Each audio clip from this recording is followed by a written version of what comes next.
नमस्कार बच्चों, welcome back to my YouTube channel Base of Education Mantra. प्यारे बच्चों, जो मिड टर्म का आपका पेपर होने वाला क्लास 8 का, उसके लिए हम क्वेश्चन पेपर है उसके आंसर को हम कर रहे हैं। ठीक है, आज सब्जेक्ट ये है आपका है हिंदी है। ठीक है, क्लास 8 हिंदी के पेपर को हम करने वाले हैं। ठीक है, 2.5 घंटे का पेपर आपका होगा, 60 नंबर के पेपर होंगे। ठीक है, तो चलिए जल्दी देखते हैं बच्चों। यहाँ पर पहला क्वेश्चन आपको यहाँ पर मिल जाएगा। ठीक है, जो बहुविकल्पी क्वेश्चन आपके रहेंगे, यहाँ पर आपको करना क्या है, केवल पैराग्राफ को पढ़ना है। अब आपको पैराग्राफ पढ़ना है बच्चों। ठीक है, निम्नलिखित गद्यांश को ध्यानपूर्वक पढ़िए और पूछे गए प्रश्नों के उत्तर देना है। ठीक है, गद्यांश क्या है आपको देखते हैं। दादी उठकर कमरे में आकर बोली, ए मिठाई वाले इधर आना। मिठाई वाला निकट आ गया, बोला, कितनी मिठाई दूँ माँ? ये नए तरह की मिठाइयाँ हैं, रंग बिरंगी, कुछ कुछ खट्टी, कुछ कुछ मीठी, जायकेदार, बड़ी देर तक मुंह में टिकती है, जल्दी नहीं घुलती। बच्चे बड़े चाव से चूसते हैं। इन गुड़ों के सिवा ये खांसी भी दूर करती है। कितनी दूं? चपटी गोल पहलदार गोलियां हैं, पैसे की 16 देता हूँ। अब देखो, आपको इस गद्यांश के आधार पर आपके क्वेश्चन के आंसर आपको देना है। ठीक है, क्वेश्चन आप देखेंगे यहाँ पर कि गद्यांश के अनुसार दादी ने किसको बुलाया। तो इस गद्यांश के अनुसार दादी ने ऑप्शन ए यानी मिठाई वाले को बुलाया है। ठीक है, चलिए सेकेंड क्वेश्चन हम देखते हैं इसके कि गद्यांश के अनुसार मिठाई वाला 1 पैसे की कितनी गोलियां बेचता था। तो इस गद्यांश के अनुसार वह 1 पैसे की कितनी 16 गोलियां बेचता था। ऑप्शन ग यहाँ पर सही हो जाएगा। ठीक है, सेकेंड क्वेश्चन यहाँ पर दिया गया है कि निम्नलिखित काव्यांश को ध्यानपूर्वक पढ़िए और पूछे गए प्रश्नों के उत्तर देना है। होती सीमाहीन क्षितिज से इन पंखों की होड़ा होड़ी, या तो क्षितिज मिलन न बन पा जाता, या तंती सांसों की डोरी। अब इस पे हम क्वेश्चन और आंसर को देखते हैं। काव्यांश के अनुसार 25 क्षितिज से किसकी होड़ा होड़ी की बात कर रहे हैं। ठीक है, तो अब आपको बताना है। तो सेकेंड क्वेश्चन में ऑप्शन ए कह रहा है पंखों की। ठीक है, चलिए सेकेंड क्वेश्चन देखते हैं कि काव्यांश में किसके तनने की बात की गई है। ठीक है, तो यहाँ पर जो है ऑप्शन ग हो जाएगा, सांसों की। ठीक है, चलिए क्वेश्चन नंबर 3 को हम देखते हैं। क्या कहा जा रहा है कि निम्नलिखित व्याकरण प्रश्नों के उत्तर दीजिए। पहला है यहाँ पर दे रखा है कि निम्नलिखित में से व्यक्तिवाचक संज्ञा है। तो इसमें से व्यक्तिवाचक संज्ञा क्या है आपको बताना है। ऑप्शन ख सही हो जाएगा, इंद्रप्रस्थ। ठीक है, क्वेश्चन आपका है कि भाववाचक संज्ञा पहचानिए। निम्न में से भाववाचक संज्ञा को पहचानना है। तो इसका क्या हो जाएगा, भाववाचक संज्ञा में आपका ऑप्शन ग हो जाएगा, मधुरता। ठीक है, ये आपका नहीं होगा, गंगा नहीं होगा, मधुरता होगा। ठीक है, चलिए अब देखते हैं तीसरे क्वेश्चन को हम करते हैं कि वह पुस्तक पढ़ रहा है, वाक्य में सर्वनाम की पहचान बताइए। तो थर्ड क्वेश्चन में आप पहचान देखेंगे तो हो जाएगा वह। ऑप्शन ए यहाँ पर राइट हो जाएगा। ठीक है, ये नहीं होगा। ठीक है, चलिए आगे देखिए। अगला क्वेश्चन यहाँ पर देखते हैं, सतरंगी परिधान में विशेषण के भेद की पहचान बताइए। ठीक है, तो यहाँ पर ऑप्शन क्या इसका सही हो जाएगा, ऑप्शन क सही हो जाएगा, संख्यावाचक विशेषण। ठीक है, तो ये ख गलत होगा, यहाँ पर क सही हो जाएगा। क्वेश्चन 4 को पढ़ना है कि निम्नलिखित गद्यांश को ध्यानपूर्वक पढ़िए और पूछे गए प्रश्नों के उत्तर दीजिए। हम बैठ गए, जो छोड़ने आए थे वे इस तरह देख रहे थे जैसे अंतिम विदा दे रहे हैं। उनकी आंखें कह रही थी, आना जाना तो लगा ही रहता है, आया है सो जाएगा राजा। रंग फकीर आदमी को कूच करने के लिए एक निमित्त चाहिए। इंजन सचमुच स्टार्ट हो गया, ऐसा जैसे सारी बस की इंजन है और हम इंजन के भीतर बैठे हैं। कांच बहुत कम जो बच्चे थे, उनसे हमें बचना था। हम फौरन खिड़की से दूर सरक गए। इंजन चल रहा था, हमें लग रहा था कि हमारी सीट के नीचे इंजन है। अब देखिए इस पे आधारित क्वेश्चन को हम करते हैं बच्चों। गद्यांश के अनुसार लेखक को छोड़ने आने वाले उन्हें कैसे देख रहे थे। ठीक है, अब इस क्वेश्चन का आंसर हम देखेंगे, ऑप्शन ख हो जाएगा, जैसे अंतिम विदा दे रहे हैं। ठीक है, सेकेंड क्वेश्चन देखते हैं कि गद्यांश के अनुसार बस में कितने कांच बचे थे। तो ऑप्शन ख सही हो जाएगा कि बहुत कम। ठीक है, चलिए तीसरा क्वेश्चन है कि लेखक के अनुसार वे किससे दूर सरक गए। ठीक है, तो तीसरे क्वेश्चन के अनुसार है खिड़की से। ठीक है, ऑप्शन डी यानी घ सही हो जाएगा। आगे क्वेश्चन देखते हैं कि गद्यांश के अनुसार लेखक को क्या लग रहा था। गद्यांश के अनुसार लेखक को क्या लग रहा था, तो इस क्वेश्चन का आंसर जब देखेंगे तो आपको मिल जाएगा यहाँ पर ग सही है कि सीट के नीचे इंजन है। ठीक है, चलिए अब क्वेश्चन 5 को देखते हैं बच्चों। क्या कहा जा रहा है कि निम्नलिखित काव्यांश को ध्यानपूर्वक पढ़िए और पूछे गए प्रश्नों के उत्तर दीजिए। चलिए देखिए, हम तो केवल यह आंकते हैं कि एक देश की धरती दूसरे देश को सुगंध भेजती है और वह सौरभ हवा में तैरते हुए पक्षियों की पंखों पर तैरता है और एक देश का भाव। आगे देखिए, दूसरे देश में पानी बनकर गिरता है। अब इस काव्यांश पे क्वेश्चन आंसर को करते हैं। क्वेश्चन इसके हैं, काव्यांश के अनुसार कौन दूसरे देश को सुगंध भेजती है। ठीक है, तो ऑप्शन ख सही हो जाएगा कि एक देश की धरती। सेकेंड क्वेश्चन है, काव्यांश के अनुसार सौरभ हवा में तैरते हुए किसकी पंखों पर तैरता है।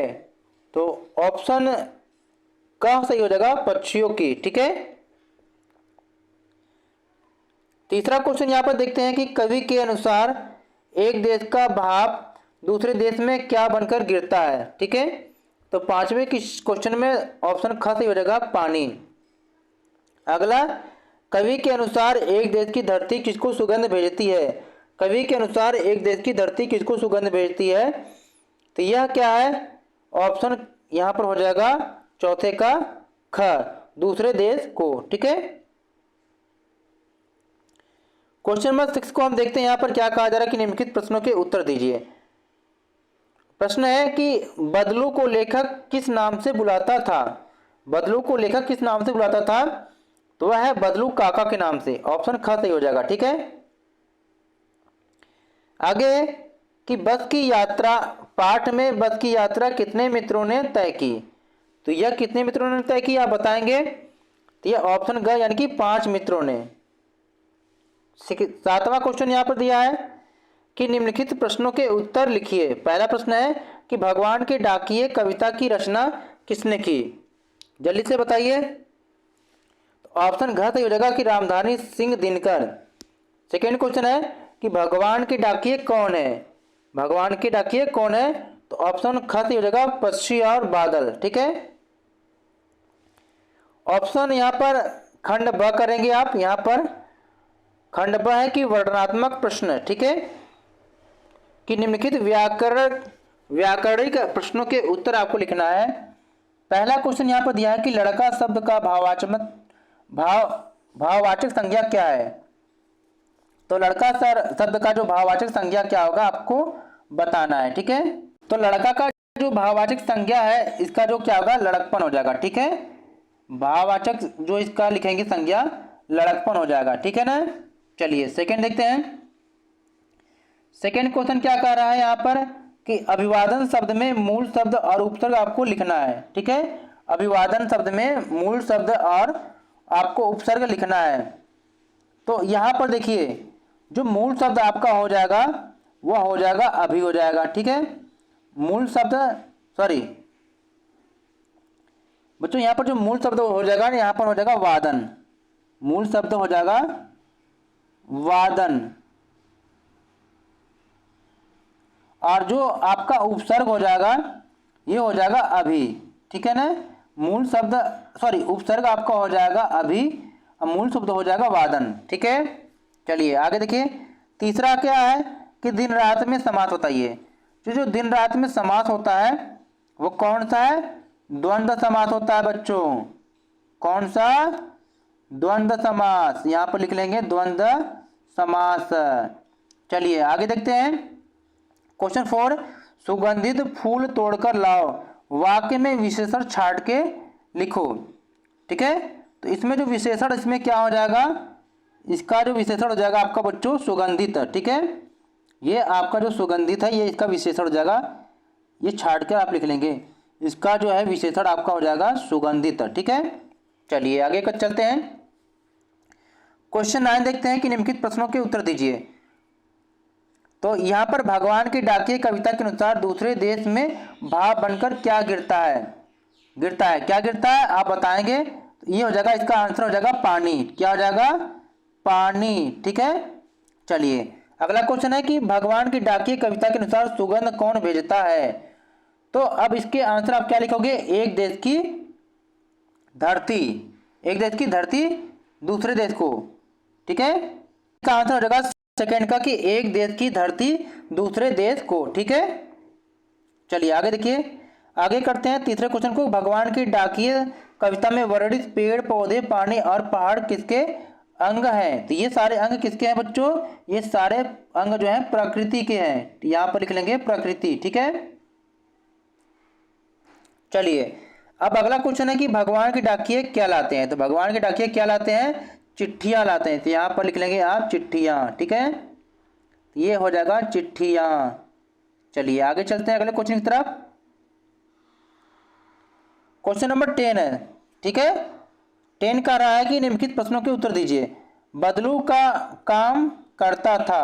बदलू क्या काम करता था? तो बदलू देखिए क्या, लाख की चूड़ियां बनाता था। ठीक है, आंसर हो जाएगा बदलू लाख की चूड़ियां बनाता था। ठीक है, आगे देखिए, बदलू कौन था? तो बदलू क्या एक मनिहार था, जो चूड़ी उड़ी बेचने वाला होता है उसे मनिहार कहते हैं। ठीक है, तो वह बदलू एक मनिहार था। बस किस योग्य थी? बस किस योग्य थी?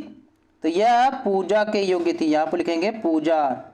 आगे, बस की यात्रा पाठ में लेखक किसको अपना दुश्मन समझ रहा था? तो किसको? पेड़ों को। यहां पर लिखेंगे पेड़ों को। ठीक है बच्चों, पेड़ों को। चलिए आगे चलते हैं अगले क्वेश्चन की तरफ। क्वेश्चन 11 यहां पर देखेंगे कि निम्नलिखित गद्य आधारित प्रश्नों में से किन्हीं 4 प्रश्नों के उत्तर 30 से 40 शब्दों के बीच में आपको लिखना है। ठीक है, तो अब इसमें पहला क्वेश्चन है कि वस्तु विनिमय प्रणाली क्या है? तो देखिए वस्तु विनिमय प्रणाली क्या है, आंसर लिखेंगे यहां से यहां तक। ठीक है, कि वस्तु विनिमय प्रणाली में वस्तु के बदले वस्तु दी जाती है, दोनों वस्तुओं के मूल्य में तुलनात्मक दृष्टिकोण आता है, इसमें मुद्रा का लेन देन नहीं होता है। ठीक है, क्वेश्चन देखेंगे कि आपको छुट्टियों में किसके घर जाना सबसे अच्छा लगता है और क्यों? ठीक है, तो इस क्वेश्चन का आंसर आप अपने अनुसार लिखेंगे कि आपको छुट्टियों में किसके घर जाना अच्छा लगता है। चाहे आप लिखेंगे मामा लिखेंगे या चाचा मौसी नाना नानी, जो भी लिखेंगे आप लिख देंगे। ठीक है, अगला क्वेश्चन है कि बस की यात्रा पाठ में लेखक हर पेड़ को अपना दुश्मन समझ रहा था, क्यों? देखिए बस की यात्रा पाठ में लेखक हर पेड़ को अपना दुश्मन इसलिए समझ रहा था क्योंकि उसको लग रहा था कि बस पेड़ से टकराएगी और कोई अनहोनी होने वाली है। क्वेश्चन है कि आपके सपनों का भारत कैसा होना चाहिए? ये आपको अपने सोच लिखना है कि आपका भारत कैसा होगा, उसके बारे में आप लिखेंगे। ठीक है, चलिए अगला क्वेश्चन यहाँ पर देखिए 12 है कि निम्नलिखित पद्य आधारित प्रश्नों के किन्हीं 3 प्रश्नों के उत्तर देना है 30 से 40 शब्दों में। पहला क्वेश्चन है कि भगवान की डाकिए कविता में भगवान की डाकिए कौन है और क्या करता है? ठीक है, आंसर लिखेंगे कि भगवान की डाकिए कविता में पक्षी और बादल भगवान की डाकिए हैं, वे एक महादेश से दूसरे महादेश की यात्रा करते हैं और चिट्ठियां लाते हैं। 12 का दूसरा क्वेश्चन है कि भगवान की डाकिए कविता के अनुसार सौरभ कहाँ तैरता है? ठीक है, इनका आंसर है कि भगवान की डाकिए कविता के अनुसार सौरभ हवा में तैरता है, हवा के माध्यम से एक स्थान से दूसरे स्थान की यात्रा करता है, प्रकृति की डाकिए द्वारा लाई चिट्ठियों को बांटता है।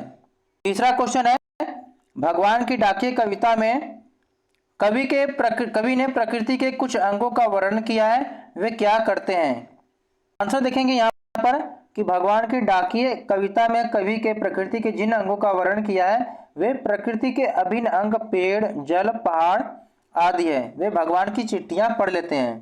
क्या क्वेश्चन है कि भगवान के डाकिए कविता में पक्षी और बादल कहाँ कहाँ जाते हैं।